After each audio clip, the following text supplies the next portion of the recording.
everybody, welcome to the JIT Radio, the podcast for foster youth by foster youth. My name is Stephanie, I'm one of your hosts. I have Omar Chavez here. What it do? He is also another one of our hosts. Today's topic is the relationship with our goals, elevating, loving ourselves, and really just learning how to goal set. I have two amazing special guests here, and I'm going to go ahead and let them introduce themselves today. Hi everybody, my name is Samantha Harmer and I'm the Lived Experience Coach Coordinator here at Just in Time, and I also identify as former foster youth. Nice, thanks for being with us. Hi everybody, my name is Scott Lebhar and I'm the Key People and Process Impact Coach here at Just in Time. It's my pleasure to support our staff and our youth participants on setting their goals and achieving their goals. Nice. Well, thank you both for being here today. And we decided to have this topic on goal setting because we're already in February, second month in, and a lot of us, propose resolutions to change our lifestyles, to maybe lose weight, to make more money, this and that. And I just want to get a pulse on what everyone else's goal setting is at. And then that's why I have Scott today, because he's a goal setting guru. And we have Samantha because we want to hear what goal setting is like for an ordinary folk. So before we get into that, why don't you share a little bit more about who Samantha is? Yeah, so I originally grew up in Utah. I moved out to San Diego after being placed with a relative here, kind of transitioned through different foster homes in Utah, and then was permanently placed with my aunt and uncle. I ended up getting into UCSD and graduating in December of 2022. And then shortly after that, I joined Just in Time, first as a marketing intern, and then as a lived experience coach coordinator. And so I love the community that we have here, and just being able to help people through coaching is really important to me. So that's a little bit about what I do right now. Okay, so how does goal setting look in your life? That's a really interesting question, because I feel like before, especially I grew up with a lot of addiction in my life. There was a lot of people that I love that suffered from addiction. And so I knew from a really early age that I was going to kind of have to be the person in my family to break that cycle. Mm-hmm. So I put a lot of pressure on myself, especially throughout high school, to get into a good college, to do everything I could in college, to get a successful full-time job after. And so I would say for the first half of my life, more than that, I was just a hyperachiever, and I would never say no to an opportunity. I was just yes, yes, yes all the time. Mm-hmm. And because of that, I overextended myself. When I graduated, I noticed that I wanted to be really intentional about the things that I was working on in my life, and set more, not realistic goals, but just more intentional goals. Mm-hmm. And so that's kind of what inspired me to kind of talk to Scott and kind of understand the way that the one thing works. And just to be really clear about what I'm working towards in my life. So just for the folks that don't understand what the one thing is, it's a program and book from Keller Williams, and it's all about goal setting and how that looks like. And Scott's going to tell us a little bit more about that. But I'm going to go back to your story, Samantha, and how, because a lot of people might not know this, but you are highly motivated. You've been part of a project management course while you were taking some other classes at the same time. So where do you think you get your motivation to set goals and actually fulfill them? Yeah, I mean, I think my motivation originally started just wanting better for my family and also for myself. I think I know what it's like to be super poor and not be able to afford anything, or not to feel like I have opportunities for myself, and seeing how the addiction in my family, it's just kind of intergenerational, and I just didn't want anything to do with that. And so when I was in college, I decided to triple major, just because I wanted to keep adding and making sure that I was going to be useful to a company one day. And then I graduated and kind of had a crisis of, oh my gosh, is law school really what I want? What do I want to do? Who am I? Mm-hmm. I've spent so much time just trying to build a good resume, but I don't understand who I am. And so I started exploring more things that I'm curious about, and that did lead me to do my project management certification, and then now I'm going through a law school program, trying to get into law school for next year. But let's go. See, you are super motivated, and you are a natural goal setter. Stephanie, you want to say something? Triple major. What else did you major in? So I did political science with an emphasis in public policy, and then I did communications and sociology. You see, you learn something new every day. I had no idea. It's amazing. I didn't know how driven you really were. I think it's great. You're Well, we have an inspiring. article on Samantha, just a little, like, small article on how she's a triple threat. We gotta link it. We'll link it down below. All right. So, what has been one of the most challenging things about goal setting? For me, I think it's knowing when to say no to something, because, like I said, I was just like a yes person. I was super driven, so I felt like I needed to do everything. So kind of backing up and learning to say no to things that didn't align with my priorities was so important to me. Mm-hmm. And I want to just get a little, like, in your head a little bit. Before you even started to go to college, because there's a lot of youth who are probably thinking about going to school and maybe in school right now and maybe questioning, like, should I continue to do this? What would you tell someone who's considering that goal of, like, in higher education, and if they were sitting right here with us, what would you tell them? I think just to have confidence in yourself. I think so often when you grow up in the foster care system, you always feel like that isn't for you, college isn't for you, and having something outside of how you grew up isn't for you. And it's so important to just believe in yourself, to find people, a community that believes in you, and just keep working at it, because none of it's easy, but also staying the same and staying, like, in that same culture where you grew up isn't easy either. So you kind of have to pick your hard. Okay. All right. Thank you. All right. So I think we'll go ahead and let Scott share some of his background and his experience with goal setting, so that we can get the conversation go even deeper. So Sure. Scott, go ahead. What would you like to share with us today? Well, I can start with my background. I graduated from SDSU, and go Aztecs. Go San Diego. Go UCSD. And when I went to sign up for school, I didn't know what I wanted to study. And I just told the counselor, I like art, I like business. And they recommended, how about advertising? And I said, sounds good, sign me up. And that's how I picked my major. And they gave me the sheet that says, all right, here's all the classes, here's the program, stick to the path, go for it. And then junior year, my buddy was telling me, asking me, what are you gonna do after college? And I was like, I don't know. And he joined the Navy right after high school. And he was saying, well, if you join the military, you can join as an officer because you have your college degree. Mm-hmm. And that really spoke to me as leadership. Mm-hmm. So then I decided to get the minor in naval science, and I was taking classes with the ROTC, and I learned about the Marine Corps, and that culture really spoke to me. Mm-hmm. So being very driven and dedicated to excellence and everything the Marine Corps stood for, and I decided to join. And then, so after college, I trained for a while, and during boot camp, there was an issue with my eyes, so I couldn't continue. Mm-hmm. And they said, well, you can take this procedure, maybe it fix your eyes, and wait 6 months, and you can try to go for a waiver. And I was like, well, I don't want to just sit around for 6 months, and I'll enroll in National University and for a master's in organizational leadership. So 6 months came by, I couldn't get the waiver. So that chapter was closed, but girlfriend turned into fiance. I was halfway through a master's program, and I eventually completed it, happily married and living in San Diego. So it turned out really good. And then I came across the book, The One Thing, written by Gary Keller, and it's about focus. And I love the simplicity of it. And then I saw that they were doing a coaching certification, so I went through that, and I love it even more. And then I was volunteering with Just in Time, and I really love this culture. And I said, are you guys hiring? And they said, well, what would you want to do? And I talked about setting goals with the staff and clarifying priorities, talent development. And they had a conversation with Don, our CEO, and they decided to create a position for me. And I'm forever grateful, because when you find something that is in line with your passion, it's such a joy every day coming here and working in this field. Just going back to what you shared earlier about, like, your graduate choice, your college degree choice. Yeah. You didn't have a direction, and then Samantha was, like, super focused, and she knew that she wanted to do. She knew what she wanted to do. So it's just interesting personalities. Like, you went to school because maybe someone told you had to go to school, right? And you had no idea, but you still had the intention of graduating, getting a degree. But it's interesting because you knew the importance of getting a higher education, but you didn't know what you wanted to do.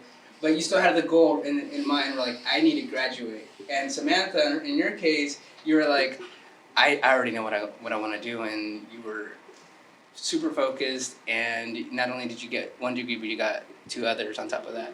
So it's just interesting. I just wanted to note that about like how different personalities and different paths lead to success. I definitely have a question for you, because I noticed throughout your story, you seem like you're a leader. Like, you're someone who really enjoys to help others. Where do you think you found that drive? Like, what makes you want to help others? How does that make you feel? Sure. I would say even playing team sports at a young age, starting 6 years old, playing soccer, and seeing that we win or lose as a team, and Omar, about soccer, so sometimes it's the person that doesn't have the ball that needs to do a lot more running to get open to make the play happen. So there's a lot you can do for the team, and I think that's what started it. And then just taking care of people, helping people achieve their goals has been a big part of it. That's amazing. Nice. All right, so I want to get into some goal setting tips. So what do you have for us today, Scott? What are some things that we can incorporate in our lives to achieve things? It can be as little as like not eating donuts for breakfast, or something as huge as like Samantha going for her law degree. La la la La, la, la. la. All right, go ahead. I made a fool of myself. Go ahead, You know Scott. what I noticed? You shined a light on our different approaches, and I would say a great place to start is with self-discovery. I imagine you did a lot of reflections on your interests and passions, and you said, you know what, this is the way I want to go, and this is where I want to end up. This is my path, and you were very clear on it. So we've done workshops where we'll work with people to create their personal mission statement. What's a personal mission statement? Well, you've seen organizations will have their mission statement on the wall, what they're about, what they stand for, right? What do you have a passion for? What's your purpose for being? What's your why? So it would be like a life's purpose. Essentially, that's what your mission statement Your is. life's So we purpose. should all sit down and think about what our purpose in life is, and what our passions are, and what our mission in life is individually. It's absolutely critical to do that type of work. We do workshops here with Just in Time, with our youth participants, with our staff, and we can walk you through it. It's 3 easy steps. Brain dump all the things you're passionate about, that energize you, fuel you, that you're interested in, all these topics. Then your skill set. What do you like doing? What are you good at? And then connecting those dots, and then just testing. You don't have to go out and get it tattooed right away. I was about to. I was No. already setting an appointment. No, it's a draft. Okay, so the first thing. It's an experiment. It's you're dating it for a while. Okay. And then once you have this draft of your mission statement, and you go throughout your day and you test and experiment and see how it feels. If it speaks to you, continue on that path. If it doesn't, it's your life. You can change it anytime. So first step is Self-reflection. self-reflect, get an eval on what you like, what you're strong at, what your talents are. Some sort of direction. Okay. Yeah. Imagine like different mountains. You can different mountains as different industry or different fields, different majors. You start climbing up one, and if it feels right, continue. Keep going. If it's not for you, switch to a different mountain and start going up that one. If that doesn't feel right, switch to another one. Start going up that one. I think that's the most important thing, is to have some sort of science behind it. It's a hypothesis, and we test it. Like, life isn't linear. We don't have to stick to the one road. It's not what we're typically looking for, and it's okay to search different things. I think it's just about really sitting down, taking that time to reflect, and figuring out, even after, if something doesn't work for you, how it can work, or what's the next step, what are you looking for, what else can work for you. I think... Oh, were you gonna say something? I was just gonna also highlight, because I know Scott talks a lot about like core values and the way it kind of aligns with your life purpose and your mission statement. And so I was wondering if you can kind of clarify how understanding your core values kind of paves the way for the rest of this. I appreciate that. And that was another thought. Sometimes a personal mission statement might seem a little too heavy. Core values, we're going to have a list of these values, and basically you're just going to go through it, dwindle it down until you can identify your top 3 that really speak to your core. And you put them in order of priority. It's also a filter to help you make decisions. Because if you know what your core values are, now you have something to weigh against any type of decisions you need to make, right? If I have a core value of loyalty and serving the community, I may not get a job with the casino or a tobacco company or an alcohol company because those things don't align with my core values. Got it. I remember doing that exercise, and it was kind of eye-opening for me, the core value analysis and like what I really value as a person. And it was, like I said, it was eye-opening because it made me think, like, what do I really care about and what do I really value? Because most of the things were like forced upon me, right? So I had to really like sit back and think, what do I really want in life, and what do I really value as a person, as a father, as a neighbor, So if anyone has not done that, I encourage them to, bless you, make an appointment with Scott and sit. What helped me is having the list of like values laid out, because I could not think of anything else. If someone asked me what are your values, I'd be like, what? I don't know. So I couldn't come up with anything, to be honest with you. So having that little worksheet where I had the different values to choose from was very helpful. So again, if you haven't done that for yourself, taking a self-assessment of your values, Scott has a cool worksheet that you guys can utilize by setting up an appointment with Scott and starting there. So okay, well, we talked about analysis of our values and purpose and mission. What would be the next thing, Scotty T. Thing. So in the book, The One Thing, it's going to talk about 7 different main areas of your life, and the way they list them out is spiritual life. Because at some point we all kind of ask ourselves the question, what's the purpose? What's my purpose here? What am I doing here? And with the spiritual life, whether it's religious or spiritual or whatever, you're connecting yourself with something bigger than yourself. And then you got your personal side, your hobbies, the things you like doing that make you you. And then you have your physical health, because if you don't have your body, where are you going to live?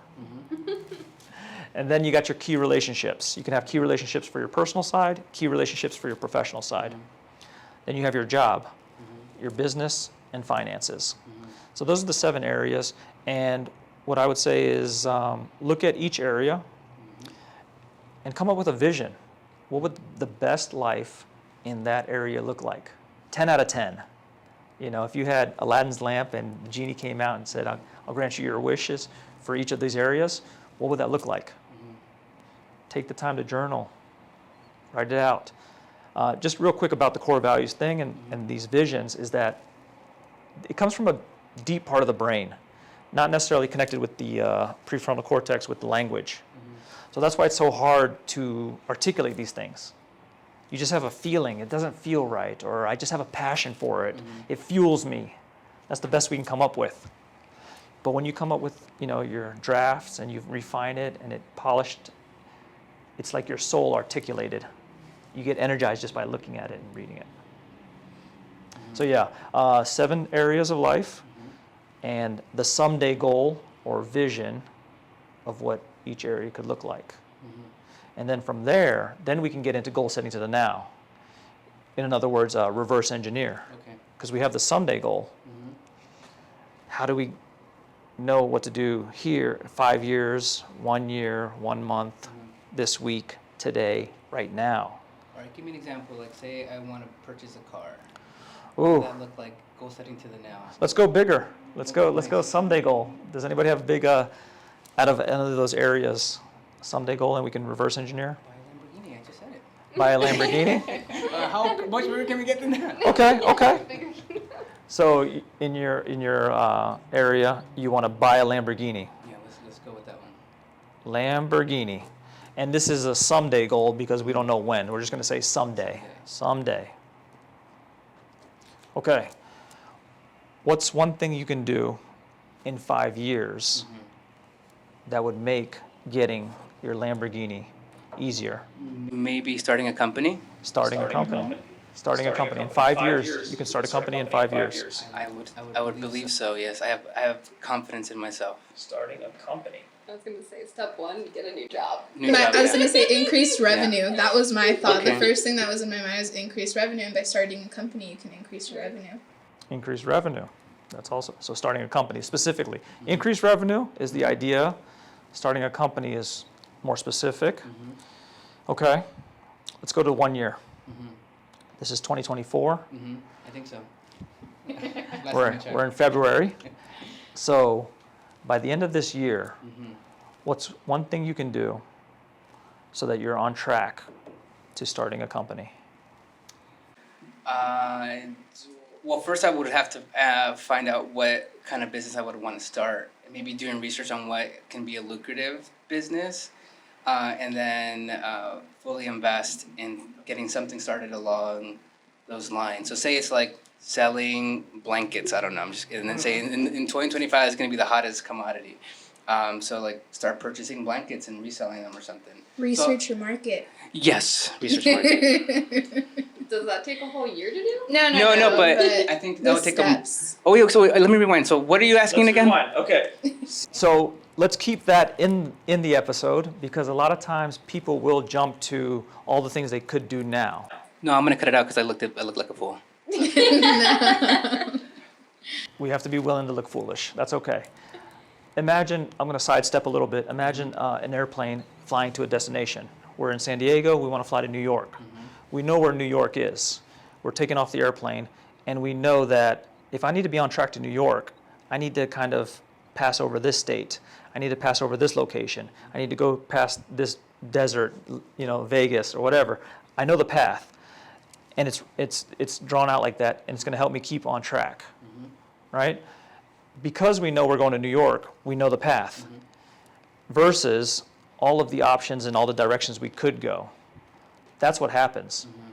We kind of have this vision of the someday goal, and then we go into the present, and it's like, man, I could do all these things, and we feel like we have to do all these things. From the beginning, Samantha mentioned, I just said yes to a lot of things. I was a hyperachiever. I just thought that was our way, our culture, our hustle, our grind.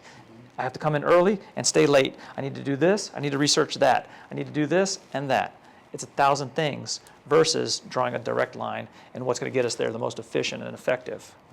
So if 1 year starting a company, starting a business, selecting the type, what's one thing you can do the month of March? So in 1 month, what can you do so that you can select the type of business? I would ask ChatGPT what I should do. what's the next Please create an projected outline. market.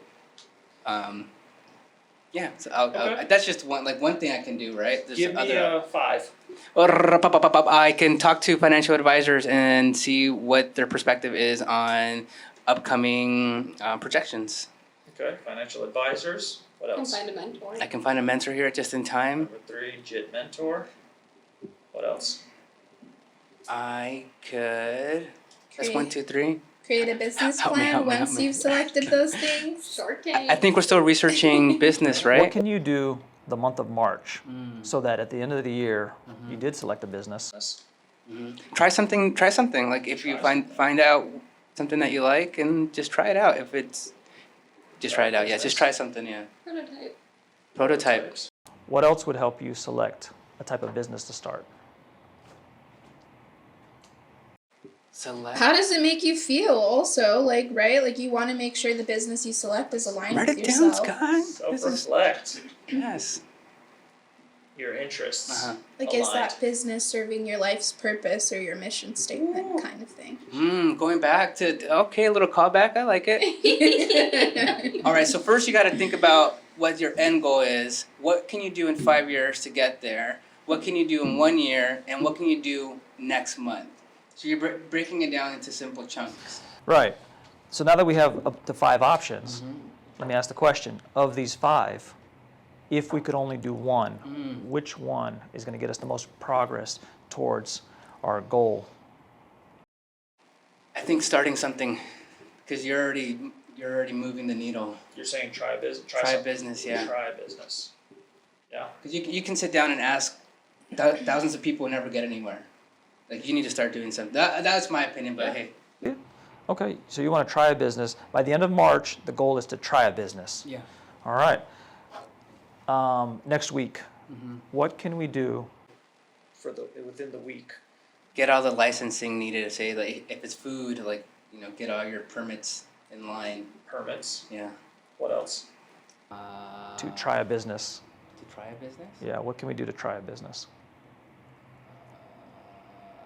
Purchase the items needed. I was gonna say that depends on what type of business, but like order inventory or create like the websites you need, maybe work on marketing. I was just gonna say, start drafting your videos for your products, whatever. Social it might media, be. start running the social Yeah. media stuff. Social media. Website. Oh, wait, someone said website already. Sorry, I spaced out. I'm sorry. Also, finding like a good website builder, right? Like finding the good resources where you're going to be saving money, because you are barely starting off. You don't want to invest all this money and then you're like, wait, this isn't what I want to do. Yeah, you can even look for like grants for like small businesses and stuff. Okay, I'm gonna definitely not publish this and just keep this podcast to myself. And that's a wrap. Okay, so we have grants, permits, inventory, website, video, social media. What's the one that's going to get you the most progress towards trying a business? Ladies? Licensing. I was just gonna say that. Because you don't want someone coming up to you and being like, where's your license at? And then boom, it's over because you don't have one. Shut down. Yeah, fined. Hey, at least you tried it and it's working and you got caught. That's true. Now you gotta pay your fees. Okay, so if your goal now for this week or next week is to get a permit, what's one thing you can do today towards getting a permit? Going down to City Hall. Taking the drive. Good thing is, you can do everything online There you now. go, do it online. City Hall website. I think like USD has like a small business clinic. Done. Where they Done. go over all your permits and everything That's you super need. cool. I feel like we're kind of getting into like a mindset. I just want to throw this out. You mentioned steps, or I'm hearing stepping stone. This current job or whatever situation you're in is a stepping stone. You may not be able to get where you want to be or what you want to do right away, but this is a way to get there. And then you mentioned maybe some people kind of hate their job or current situation. But I heard one time say, why are you hating on your stepping stone? Embrace it. Redirection is also a blessing. Redirect, yeah. You're hating on your stepping stone. Don't be hating on your stepping stone. I like it. Be clear on your core values, your personal mission, skills that you want to develop, and use your stepping stone to develop those skills. Right? Give me an example of that. Example, any type of business, maybe retail or fast food, but you want to be a business owner, and you're working at retail or fast food, and you're like, I'm getting minimum wage, they tell me to sweep the floors, I'm doing all these crap jobs. But if you were to maybe look at it and say, you know what, let me talk to the owner, let them know that one day I want to own a business, and I want to understand everything it took to build this business. And then maybe you kind of get a mentor along with your stepping stone. And you're going to learn those skills, because those things that you learn and develop, those habits and those skills there, will transfer later. Don't waste time on your stepping stone. Not at all. I think that you can learn something from every place you visit, right? Whether good, bad, or whatever. I think it's how you look at it and how you take advantage of that to ultimately serve your purpose in life. I think that's a good point. I was thinking about like what you were saying, Omar, and I remember I had this job in college and I hated it. Like it was like a delivery. You had to drive these like little ugly carts and like take foods to like events and catering. Okay. It was so humiliating. The outfits were so ugly. Like I was living in La Mesa and had to be on campus by 6 a.m. and like walk a mile to get to work because there's no parking at UCSD. Anyway, so I hated this job. But something that really came out of it was being able to get up that early, being able to just work super hard because at that time, I just needed money for books, I needed money for food, I just needed to be like bare necessities. But what I also needed to do was focus on school. And so it allowed me to just take care of my basic needs while working towards my education, and teaching me how to like have grit and like how to work hard for something. And at some point that job will end. I'm gonna move up. I'm gonna go somewhere else. But the lessons you learn from like those parts of your life, like you're gonna take them with you no matter what. But it's about again that mindset that you have. The discipline as well. I think just taking a step back and analyzing like where you're at, and then what can you learn from your situation that you're in, and how can you grow from it, right? I think that's the point we're trying to make here. It doesn't matter, everyone struggles, but what are you doing to be a better person out of that situation, to become a better person out of the situation? I just want to say one more thing about the accountability partner, because this happens to me. I know I'll have like coaches and mentors like, oh, Omar, like what's the update? And I'm like, I kind of don't want to give them an update because I haven't done anything. So then I don't want to have accountability partners. You know what I'm saying? So that's where some people can like have hang-ups. Like they know where they want to go. They know they need to have an accountability partner. But then when you don't commit to your own promises, it can get like, disheartening, and like you're like, oh, I don't want to do my goal anymore because I just didn't maintain it. Scotty, what do you got to say about that? Or ladies? You got something? I think that when you get my maybe piece of advice for people when they get stuck in that, you have to find something that you love more to hold yourself accountable. So if you're sitting there and I'm like, oh, I kind of don't want to do this, well, remember your purpose. Remember why you're doing it. And you ask yourself, are these actions serving my purpose? And if I'm sitting here and not doing anything, like, am I getting to where I want to be? No. So then why am I sitting here and like going through this motion or complaining about the situation that I'm in? And that's my way of holding myself accountable, at least for myself. Yeah, I was going to say the exact same thing along the same lines, is that if you're in a field or area that you have the passion for and it's aligned with your core values, aligned with your personal mission statement, it's going to give you that extra fuel to carry on, because wherever you are, hard times are going to come. And if you're in a place where you're just there for a little paycheck and it's just something okay, you don't have the passion or the drive for, when the hard times come, you may quit. It's going to be easier to quit. You're out. Forget this. It's too hard. But if you're in an area with your passion and something that really drives you, and the hard times come, maybe you think like, all right, it's tough times, but how can I turn this around? You're going to stay the course. You're going to stick it out. I have something I wanted to add. Well, two things really. I think going back to the accountability buddy, I think that a lot of times you have coaches or people in your life that you kind of look up to that serve as that accountability buddy, but it doesn't have to be just them, and I think that's really important because it's about the relationship you cultivate. So I would say I have a lot of coaches in my life. I have a lot of people who I look up to and who support me and do check in with my goals. Scott's one of them. But the person that I feel like is my biggest accountability buddy is my best friend, because I know she wants the best for me, and I know when she checks in with me about my goal, it isn't in a way that is like, oh, like, why aren't you accomplishing it? It's like, what's going on? Like, are you okay? Like, how can I support you? Because I know this is something you really want for yourself. And so I think that's, like, something to note, too, is your accountability buddy doesn't have to be a coach, or it really can just be somebody who genuinely wants the best for you. Yeah, and then the other thing I will say is, I was reading this book, and it's called The Power of One More, and this is not an advertisement. I don't know if I need to say that. The Power of what? I'm sorry? The Power of One More. One more? Yes. Okay. And it talks about when you're creating your goal, there should be a strong emotional tie to it for any goal that you create. And I think that was really interesting to me. And it should be, why are you working for this? So for me, it's like, why am I working so hard to graduate college and to have a life where I am financially stable and I have good relationships? And it's because I knew I didn't want it to be like my childhood. Like growing up, I wanted something else.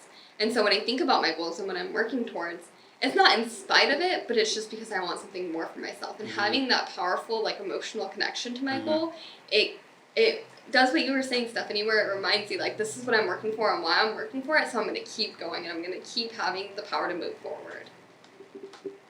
I love Thanks for that. sharing. Yeah. I like Because that. I relate 1,000%. I'm shook. No, I relate That's 1,000%. I remember when I got stuck in a lull and I wasn't doing anything that I really wanted to, and I was embarrassed to like tell anybody. I didn't want to tell anybody, and then one day my best friend messages me and she's like, "Hey, how are you? What's going on?"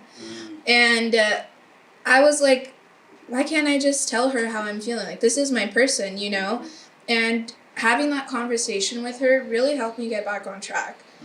So I 1,000% agree with what you're saying. Like, it can be a friend, a sister, a cousin, anybody. Yeah. All right, so we talked about taking the self-eval of what we like, what we do, what our values are. Breaking down the goal into smaller chunks, 5 year, 1 year, 1 month. 1 month, 1 week. 1 week, Today. 1 day, today. Yeah. Right now. Right now. Accountability, power. It's driving Scott nuts, I can tell. He's like, it's called goal setting to the now. Go around. I'm trying to break it down for my people. But look, we looked at 3 options that we could do, right? We said the very smallest things that we got was visiting City Hall, the City Hall website, UCSD Small Business Clinic. USD, yes. USD? USD. Okay. But do you see the connection of going to USD Small Business Clinic to the Lamborghini? Do I see it? I do, yeah, I do. You see it, right? But it's not so easy if I said, hey, I'm going to USD Small Business Clinic today. It's not so easily clear that if I do that, It's gonna get you. it will get me to the Lamborghini. Also, for those, sorry, just a quick plug, because I think that that's really great because we have a lot of entrepreneurs, right, in our community. So if you want to start a small business, hit up USD's Small Business. And Clinic. Brittany from Pathways. And Brittany for Pathways, Yes. you know, Yes. Pathways We're to gonna do our Financial Shark Tank. Power. This is very true. Shark Tank is gonna start soon. So the Shark Tank applications. If you have a business idea, I know we started talking about business, which is kind of coincidental. But if you're interested, you can contact us or contact Brittany at JITfosterYouth.org. And get clear about your goals with Scott first. Yes. All right. So Scott. one thing we didn't. I'm sorry. What was that? Oh, that was Scott at JITfosterYouth.org. I'm sorry, Scott. Where am I, man? Geometric. Let's do it. One more. Let's All give right. him one more nugget. One more nugget. So linear progression is step 1, step 2, 3, 4, 5, 6, 7. That's a straight line, linear progression. Geometric progression is going to start like this. You're not even going to notice anything, and then all of a sudden it's going to take off. Boom. So, dominoes, for example. Have you all ever I've loved the domino example. Yeah. have you all lined up dominoes before? What would you say is like the most dominoes you ever lined up before? Like a little zigzag. Yeah. Like, not many because I never can get them to stand up, but. How many dominoes were you able to line up? I can't even tell you. I just know that maybe like 30, right? Who's counting how many they lined up? What kind of question is this? I have no idea. What was the weather like that day when you were lining them up? Come on, Scott. Come on now. So, all right, I'm going to bring up 2 points. One, the world record for dominoes Okay. was, I think it was 1.5 million. So people do keep count. That's No, I'm sure they do. You're going to have to double check the fact. There is a world Over a record. million. It was over a million. It was, yeah, and with the dominoes, when you made your little zigzag, did you have to knock over each one, or how did you do? You just knocked over one, and if you lined them up right, they all fell. So you're saying you knocked over the first one, and because they were lined up, the rest just fell. That's geometric. That's Progression. the domino, lining up your dominoes. Okay. Geometric progression. Did you know that 2-inch domino could knock over another domino that's 1.5 times bigger? I do know because you tell us this every single day. I'm not going to act like you don't tell us this every day. I know the story, but those who are watching who have not heard about the domino effect and goal setting. The domino effect, the geometric progression. So 2-inch domino can knock over a 3-inch domino. Not that impressive? Not so much, right? 2-inch, 3-inch, whatever. 3-inch domino can knock over 4.5. Okay, little progress. 4.5 can knock over 6.25, and so on and so forth. By number 18. Omar gets his Lamborghini. By number 18. Thanks for bringing it back. I was already daydreaming that was in it. You would be selecting the type of business. But by starting with a 2-inch domino and the effort it takes to knock it over, if you lined up 18 at 1.5 times each, you would be able to knock over something the size of the Leaning Tower of Pisa with just a flick of a finger. Okay. By number 37, you're taller than Mount Everest. Remember, we started with 2-inch domino, 3-inch domino, 4.5. By number 57th domino in, that domino would be as tall from the Earth to the moon. And that's what it is. People don't see how today's 2-inch domino, little action of visiting the website and going to the small business clinic will get them to that Lamborghini. But that's how it is. That's how things get done. Okay, this whole time you're talking about Domino's Pizza, right? I'm just kidding. Like, do we need a backtrack right now? I was just daydreaming of Pizza Hut, Garlic nuts. round table. I'm just playing. You know what? They had to start with somebody's kitchen. They did? I bet their story started like that. Yeah. They started with one location. Now they're everywhere. They had to perfect the pizza crust. Yeah. Their pizza crust. Domino's? So Yeah, they do have a I mean, nice it's little so seasoning to them. good. Well, what Scott's trying to say is that little small steps lead to big accomplishments. I would just like to sidetrack, but that's a great, and that's geometric progression, where one small impact has profound effects in the trajectory of Any area of life. People that have a lot of skills, that are highly skilled in whatever, they gain those skills over time. So it's one thing at a time over time. That's what it is. And the one thing is your number one top priority. Are you clear about it, and are you doing it? And I think that's where a lot of people mess up. They don't have clarity around their number one top priority. And they didn't do goal setting to the now to have that common thread. Anyone can do this, okay? You start small, you keep going. Come visit us at the offices. We're gonna have goal setting workshops starting in April. Okay. We're gonna put a interest form connected to this episode. But remember that anybody can do this. There's been people that lived before us. And if they've accomplished great things, we can do it too.